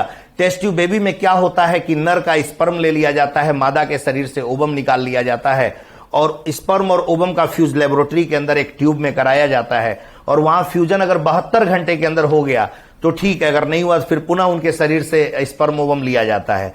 तो वहां फ्यूजन हो जाता है, संलयन हो जाता है, तो जाइगोट जैसी संरचना का निर्माण होता है। उसी जाइगोट को चाहे तो उस मां के गर्भ में भी डाल सकते हैं जिसका ओवम लिया गया है, लेकिन अगर किन्हीं कारणवश अगर वो नहीं चाहती हैं कि मेरे शरीर में जाइगोट को डाला जाए तो किसी और थर्ड महिला को, किसी और अन्य महिला को हम लोग खोजते हैं जो उस जाइगोट को अपने शरीर के अंदर धारण करने के लिए इच्छुक है। तो उस जाइगोट को वह अपने शरीर में, अपने गर्भ में उसको धारण करती है और उसे सेरोगेट मदर के नाम से जाना जाता है। जिस प्रोसेस के द्वारा हम लोग जाइगोट को उसके शरीर के अंदर इंसर्ट करते हैं, डालते हैं, उसे हम लोग सेरोगेसी कहते हैं। जिस प्रकार से एक सामान्य बच्चा 9 महीने के बाद पैदा होता है सामान्य तरीके से, उसी तरीके से ये टेस्ट ट्यूब बेबी भी उस सेरोगेट मदर के शरीर से 9 महीने बाद पैदा होता है। उसका नाम टेस्ट ट्यूब बेबी के रूप में हम लोग जानते हैं क्योंकि फ्यूजन लेबोरेटरी के अंदर स्पर्म ओवम का हुआ। और याद रखिएगा, जब लैब के अंदर स्पर्म ओवम का फ्यूजन होता है या शरीर के बाहर जब स्पर्म ओवम का फ्यूजन होता है तो उसे इन विट्रो फर्टिलाइजेशन के नाम से जाना जाता है। क्लियर हो गया बेटा? तो सेक्सुअल रिप्रोडक्शन का कॉन्सेप्ट आप लोग का क्लियर हो गया? जरा एक बार मुझे बताइए।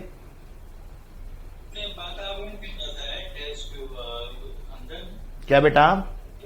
वातावरण जो बोले लेबोरेटरी में, हाँ हाँ, तो मतलब वातावरण क्या है और ये किरणें क्यों डालते हैं? किरणें इसलिए डाला जाता है कि स्पर्म ओवम एक्टिव हो जाएं गर्माहट के लिए। और वातावरण का मतलब होता है कि नर के शरीर में, नर का जो शरीर होता है ना, नर के शरीर में मान लीजिए ये नर का पेनिस है और ये जो है ये टेस्टिस है। इसको बोला जाता है वृषण, वृषण बोलते हैं, टेस्टिस बोलते हैं।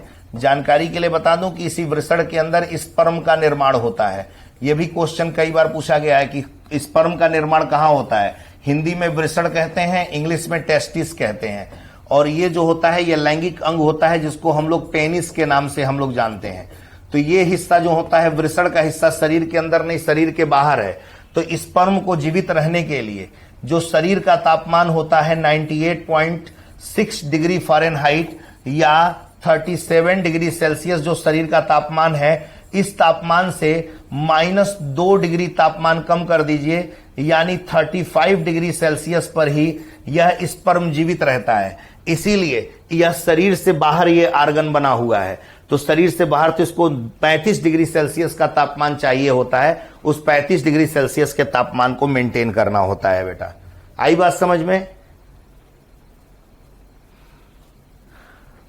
आचार्य ये भ्रूण को जो डालते हैं ये चिगोट को, तो ऑपरेशन करके डालना पड़ता है। ये तो बेटा पीटी में क्वेश्चन नहीं आता, इसलिए इस पर जानकारी नहीं है इसके बारे में।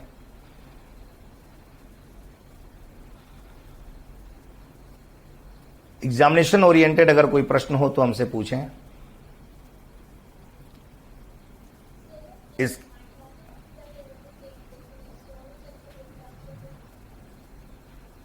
सॉरी, आवाज आपकी धीमे आ रही है बेटा।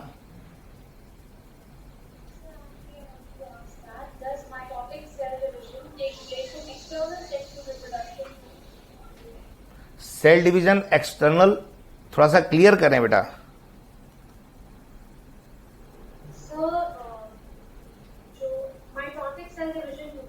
जी माइटोटिक सेल डिवीजन होता है जी।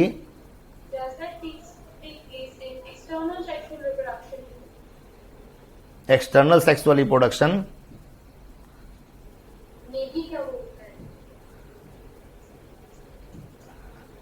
बेटा आपकी आवाज क्लियर नहीं हो रही है, थोड़ा आप कहीं नेटवर्क में आइए, थोड़ा सा आवाज क्लियर नहीं आ रही है।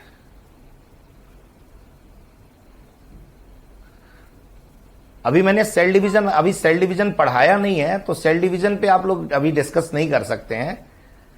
सेल डिवीजन अभी पढ़ाया नहीं है। मैंने आपको एक शॉर्ट में आपको बताया सेल डिवीजन क्या होता है, कि मदर सेल से डॉटर सेल का जब फॉर्मेशन होता है ना, formation of mother cell to daughter cell is known as cell division, and cell division is the responsible for growth and development.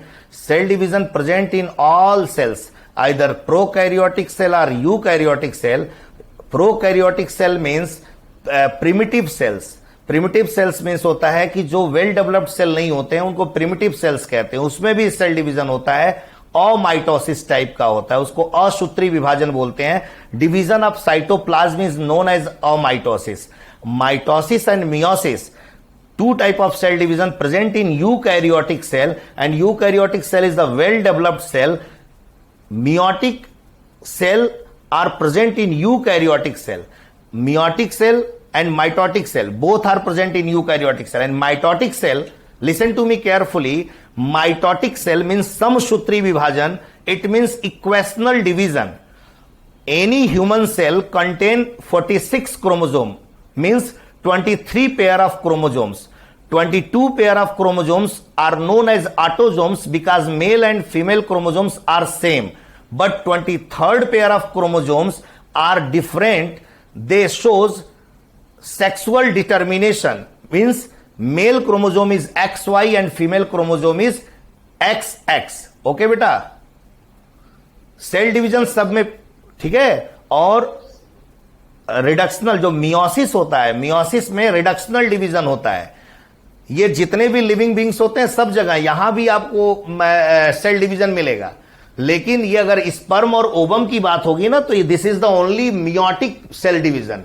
Meiosis अर्धसूत्री विभाजन, half number of chromosomes, reductional division होता है।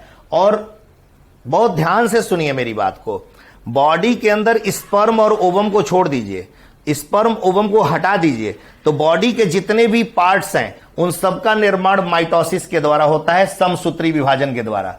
आपके पूरे शरीर में सिर्फ अगर मेल है तो स्पर्म और फीमेल है तो ओवम, स्पर्म और ओवम का निर्माण जो होता है वो मियोसिस यानी अर्धसूत्री विभाजन के द्वारा होता है। क्लियर हो गया बेटा? और वो कहीं भी होगा, स्पर्म ओवम चाहे एक्सटर्नल में होगा चाहे इंटरनल में होगा, सब में अगर स्पर्म और ओवम है तो वो स्पर्म जो बना है मेल में और फीमेल में वो मियोसिस के द्वारा होगा, और इंटरनल में भी मियोसिस के द्वारा होगा। और यहां जब फ्यूजन हो जाता है, जाइगोट जब बन जाएगा, तो जाइगोट का मतलब होता है 46 क्रोमोसोम, और स्पर्म ओवम का मतलब होता है 23 क्रोमोसोम। 23 क्रोमोसोम मींस मियोसिस, और 46 क्रोमोसोम अगर फॉर्म हो गया तो उसका मतलब होता है माइटोसिस। क्लियर हुआ बिटिया? आपका डाउट कुछ इसी से रिलेटेड था क्या? Yes, sir. एकदम okay? Yes, sir. Okay, thank you. तो ये टेस्ट ट्यूब बेबी जो मैंने अभी आपको बताया, क्लियर है बेटा? Yes, sir. ओके, तो आगे बढ़ते हैं। ये इंटरनल सेक्सुअल रिप्रोडक्शन था, ठीक है, सॉरी एक्सटर्नल सेक्सुअल रिप्रोडक्शन था। अब जो है हम लोग असेक्सुअल रिप्रोडक्शन के बारे में जानकारी लेंगे। Asexual reproduction. देखिए, असेक्सुअल रिप्रोडक्शन यानी अलैंगिक प्रजनन। अलैंगिक प्रजनन का मतलब होता है sexual part do not participate. Sexual part do not participate. It means जिस प्रोसेस में सेक्सुअल पार्ट यानी मेल गैमिट और फीमेल गैमिट, नर युग्मक और मादा युग्मक जिसमें भाग नहीं लेते हैं, उसे हम लोग असेक्सुअल रिप्रोडक्शन कहते हैं। इसके कुछ एग्जाम्पल मैं आपको दिखाता हूं जहां से एग्जामिनेशन में क्वेश्चन पूछा जाता है। इसको बहुत ध्यान से आप सुनेंगे, ठीक है? इसके कुछ एग्जाम्पल बताता हूं। जैसे इसका एक एग्जाम्पल है बडिंग। बडिंग का मतलब होता है हिंदी में मुकुलन। ये होता है किसमें? हाइड्रा में। आप लोगों ने हाइड्रा का नाम सुना है? नहीं सुना है। और जो बच्चे जो मेरी बात सुन रहे हैं, आप लोगों ने? Yes, sir. चलिए, मतलब कि एक बच्चे को छोड़कर सभी लोगों ने हाइड्रा का नाम सुना है। हाइड्रा के बारे में बता दूं कि बहुत सारे बच्चे ये जानते हैं कि हाइड्रा एक प्लांट है, लेकिन हाइड्रा प्लांट नहीं होता है। हाइड्रा एक एक्वेटिक एनिमल होता है। एक्वेटिक एनिमल मीन्स होता है जलीय जंतु होता है। यह चीज जान लीजिएगा। तो हाइड्रा की जो संरचना जो होती है कुछ इस तरीके की होती है।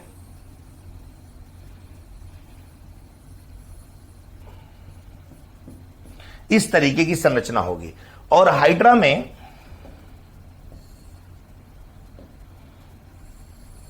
ये देखिए बर्ड की तरह संरचना आपको दिखाई देगा। ये बर्ड की तरह स्ट्रक्चर निकला होता है। होता क्या है कि ये हाइड्रा पानी में तैरता रहता है, समुद्र वगैरह में तैरता रहता है, और ये मैच्योर हो जाता है। इसका बर्ड जब मैच्योर हो जाता है तो ये टूट कर बेटा नीचे गिर जाता है। तो नीचे जब गिर जाता है ना, तो पुनः ये एक दूसरे हाइड्रा का निर्माण कर लेता है इस तरीके से। तो जब किसी बर्ड के टूटने से एक नए हाइड्रा का निर्माण, इसी तरह की संरचना दूसरी निर्मित हो जाए, तो इसे बोला जाता है असेक्सुअल रिप्रोडक्शन, और प्रोसेस को बडिंग कहा जाता है। यहां कहीं सेक्सुअल रिप्रोडक्शन दिखाई दे रहा है? यहां कहीं सेक्सुअल रिप्रोडक्शन तो नहीं हो रहा है ना? बताइए। No, sir. गुड बेटा। यहां देखिए बॉडी के किसी पार्ट से, थोड़ा सा मेरे साथ जुड़ेंगे ना तो और मजा आएगा, ठीक है? जो बॉडी के किसी पार्ट से टूटकर कोई उसी तरह का लिविंग बीइंग्स अगर तैयार हो जाए, उसी तरह का लिविंग बॉडी तैयार हो जाए, तो उसे बोला जाता है असेक्सुअल रिप्रोडक्शन। यहां कहीं भी सेक्सुअल पार्ट का कोई रोल नहीं होता। तो इस तरह के प्रोसेस को हम लोग बडिंग या मुकुलन के नाम से जानते हैं। एक और आपको एग्जांपल देता हूं। आप लोगों ने अमीबा का नाम सुना होगा ना? Yes, sir. Yes, sir. Amoeba, ये अमीबा एक सूक्ष्म जीव होता है, माइक्रो ऑर्गेनिज्म होता है, बहुत सूक्ष्म जीव होता है। इसे हम लोग अपनी आंखों से नहीं देख सकते हैं। और बेटा ये यूनिसेलुलर होते हैं, एक कोशिकीय होते हैं। इनका कोई भी स्ट्रक्चर निश्चित नहीं होता है। इनका कोई स्ट्रक्चर निश्चित नहीं होता है, ऐसा स्ट्रक्चर मान लीजिए। तो ये क्या करते हैं, ये जब अपनी 1 से 2 सेल बनाना होता है ना, तो अपनी बॉडी को कुछ इस तरीके से डेवलप कर लेते हैं, इस तरीके से, और एक ट्यूब लाइक स्ट्रक्चर बना लेते हैं, और अपने जो न्यूक्लियस है, इसको केंद्रक बोलते हैं, इस न्यूक्लियस को कुछ इस तरीके से तैयार कर लेते हैं। तो ये इतना ज्यादा खिंचाव हो जाता है कि ये ब्रेक कर जाता है। तो ब्रेक करके बेटा एक अमीबा ये बना लेते हैं, और ये ब्रेक करके एक अमीबा ये बना लेते हैं। तो एक अमीबा से 2 अमीबा निर्मित हो गया। कोई भी सेक्सुअल रिप्रोडक्शन नहीं हुआ। ये अपने न्यूक्लियस को डिवाइड करके दो पार्ट्स में बांट देते हैं, जिससे दो अमीबा बन जाता है। तो अमीबा के इस प्रोसेस को बोला जाता है बाइनरी फिजन। क्या बोलते हैं? बाइनरी फिजन, द्विखंडन बोला जाता है इसे।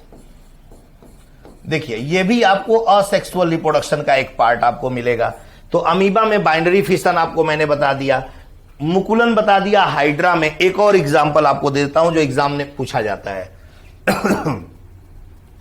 एक और एग्जांपल दे देता हूं, जैसे स्पाइरोगाइरा। स्पाइरोगाइरा एक एल्गी होता है बेटा, spirogyra.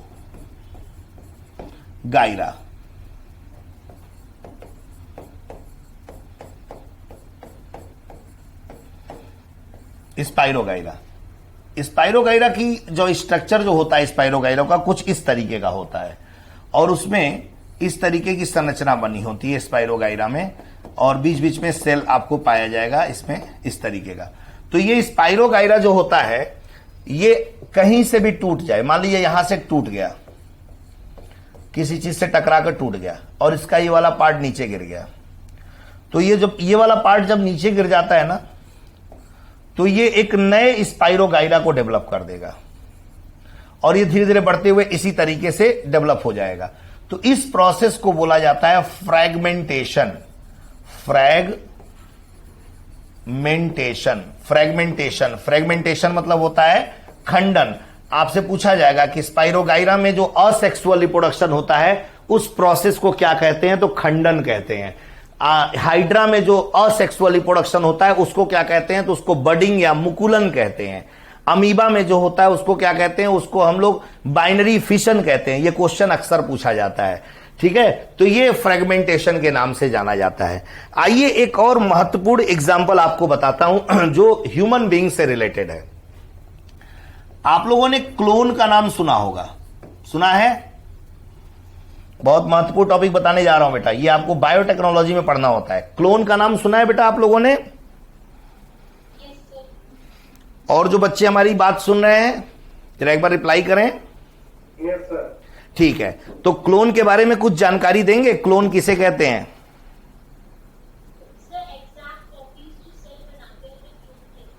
Exact copy to cell.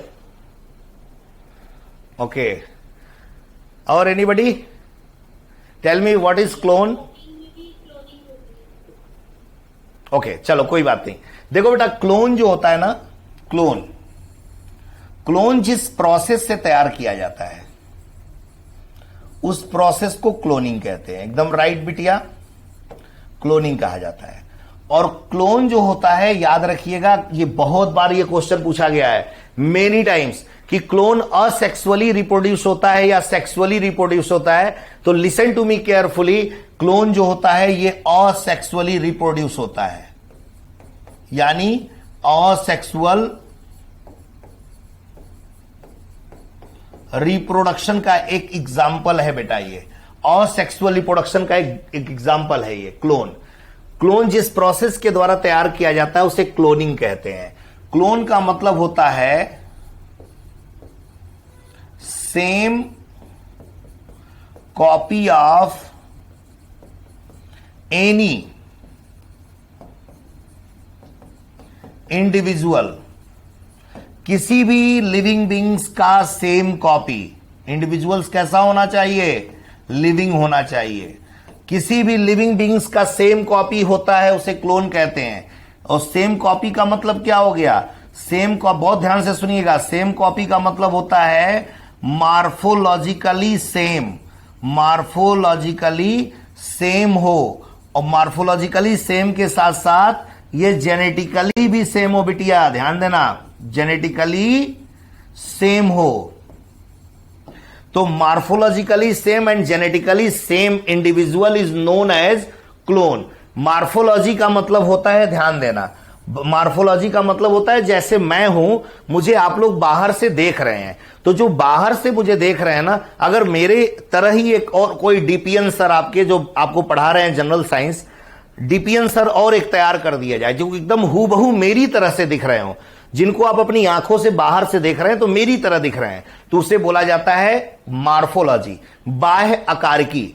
और जब मेरा जेनेटिक कोड चेक किया जाए, यानी मेरा जेनेटिक्स चेक किया जाए, जो जेनेटिक कोड को चेक करेंगे तो वो भी मेरे क्लोन का अगर मैच कर जाए तो उसे बोला जाता है जेनेटिकली सेम। तो morphologically same and genetically same copy is known as clone. Clear हो गया बेटा? Yes, sir. ओके और क्लोन जिस प्रोसेस के द्वारा तैयार करते हैं, दिस इज द क्लोनिंग। यहां बताने का मकसद बस ये था कि क्लोन किस रिप्रोडक्शन के द्वारा तैयार होता है, असेक्सुअल रिप्रोडक्शन के द्वारा तैयार किया जाता है। आइए, जब हम क्लोन की चर्चा कर दिए हैं तो थोड़ा सा क्लोन के बारे में हम लोग डिस्कशन भी कर लें, ताकि आप लोगों के एग्जामिनेशन में क्वेश्चन आए तो आप इससे रिलेटेड क्वेश्चन कर सकें। देखिए, क्लोन के थोड़ा सा हिस्टोरिकल बैकग्राउंड पर अगर हम नजर डालें तो फर्स्ट क्लोन जो था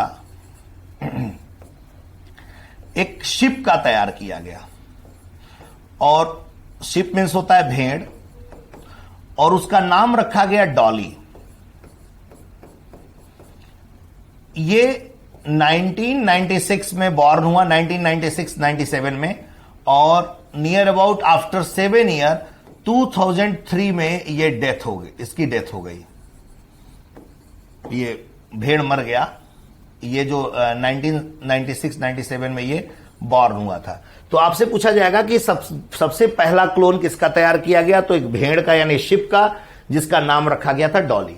दूसरा प्रश्न, अब इस फर्स्ट क्लोन को जिस साइंटिस्ट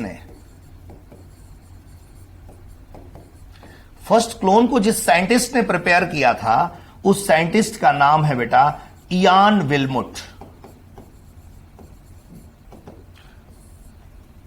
और उनके कलीग्स और उनके सहयोगी, यानी इयान विल्मुट नामक एक वैज्ञानिक था जिसने सबसे पहले डॉली नामक शिप का क्लोन तैयार किया था, भेड़ का क्लोन तैयार किया था।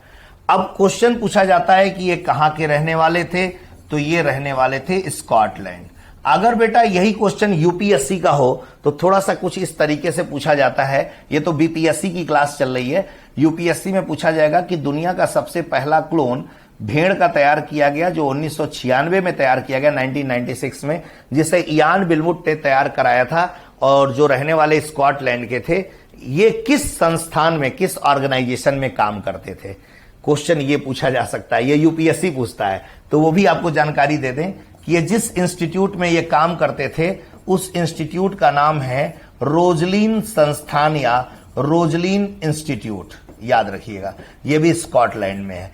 तो फर्स्ट क्लोन शिप का यानी भेड़ का तैयार किया गया, जिसका नाम डॉली रखा गया, जो 1996-97 में बॉर्न हुई, और 2003 में लंग इन्फेक्शन और गाउट, एक गठिया नामक डिजीज होता है, उसके कारण ये 2003 में डेथ कर गया। तो ये तो एक मैंने हिस्टोरिकल बैकग्राउंड बताया क्लोन का।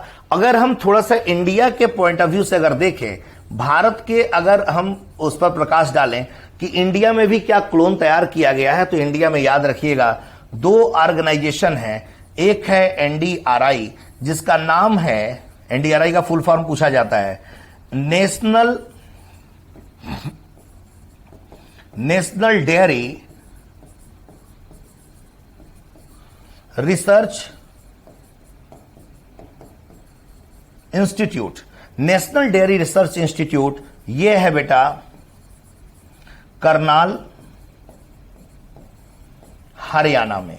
नेशनल डेयरी रिसर्च इंस्टीट्यूट जो है करनाल, हरियाणा में है, इसने भैंस का क्लोन बनाया है, भैंस का क्लोन तैयार किया है, जिसके कुछ नाम इस प्रकार हैं। भैंस का नाम है समरूपा, गरिमा,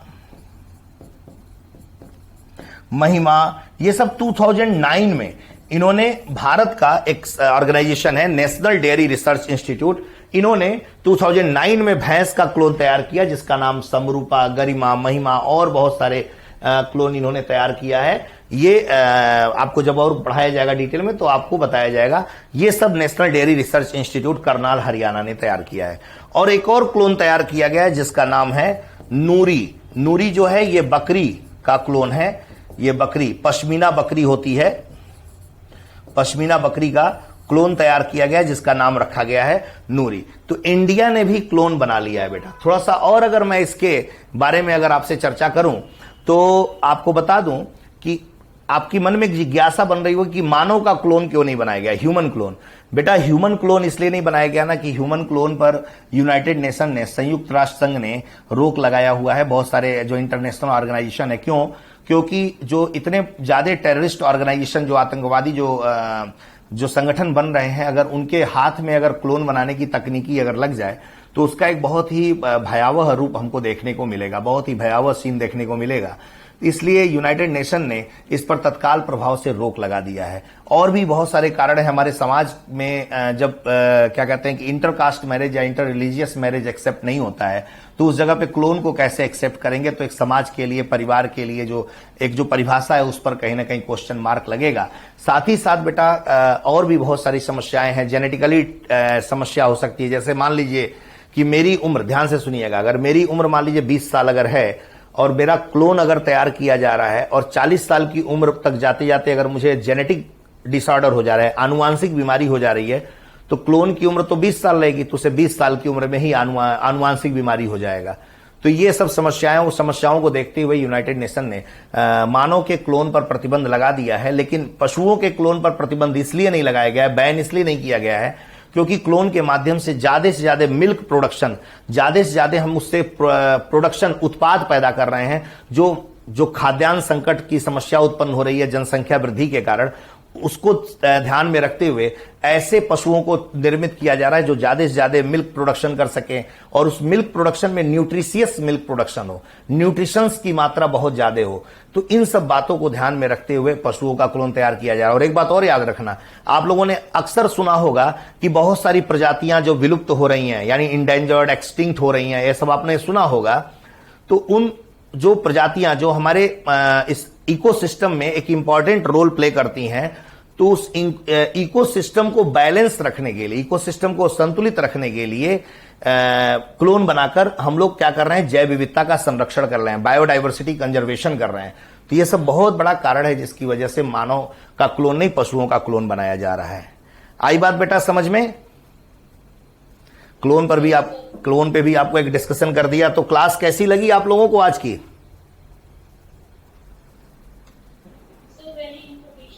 और बच्चे और लोग जो लोग क्लास कर रहे हैं, थैंक यू वेरी मच बेटिया। ठीक है, समझ में आया आप लोगों को? 2-4 दिन जुड़ेंगे तो और आनंद आएगा और मजा आएगा। मैं बहुत सारे ऑर्गेनाइजेशन में क्लास लेता हूं बेटा, बहुत सारे ऑर्गेनाइजेशन में, बड़े बड़े। जी क्लोन के बारे में पहली बार ही सुना। अच्छा, पहली बार। चलिए धन्यवाद। चलिए, मजा आ रहा है ना? क्लोन के बारे में जानकारी मिल गई। तो अभी बहुत सारी चीजें बताऊंगा और इस उद्देश्य से पढ़ाया जाएगा बेटा कि बीपीएससी में सिंगल क्वेश्चन भी बाहर से ना आए, ठीक है? और इस विश्वास के साथ पढ़िएगा। 2-4 दिन जब पढ़ेंगे तो आपको मजा आने लगेगा कि नहीं, अब हम साइंस को लेकर, आपकी जो समस्या है, जो बिहार के बच्चों की एक बहुत बड़ी समस्या होती है साइंस को लेकर, तो साइंस को लेकर, और भी खासकर बायोलॉजी और केमिस्ट्री को लेकर, तो इसको लेकर आप परेशान मत होइएगा। 100% आपको बेस्ट से बेस्ट मटेरियल आपको प्रोवाइड करूंगा। बस ध्यानपूर्वक पढ़ते रहिए और बच्चों को भी जोड़िए आप लोग, ठीक है? ताकि और लोगों का भी लाभ हो सके बेटा। आपको एक अद्भुत और बहुत बेहतरीन क्लास आपको मिलेगी, यह मैं विश्वास दिलाता हूं। चलिए, मेरी शुभकामना और आशीर्वाद आप सबके साथ है। कल फिर हम लोग सेम टाइम पे मिलेंगे। Wish you all the best. Thank you very much बेटा। हाँ बेटा, तीनों सेक्शन जी, मैं ही पढ़ाऊंगा। साइंस एंड टेक्नोलॉजी जब मेंस लिखेंगे तो मैं ही पढ़ाऊंगा, ठीक है? ठीक है बेटा, ओके।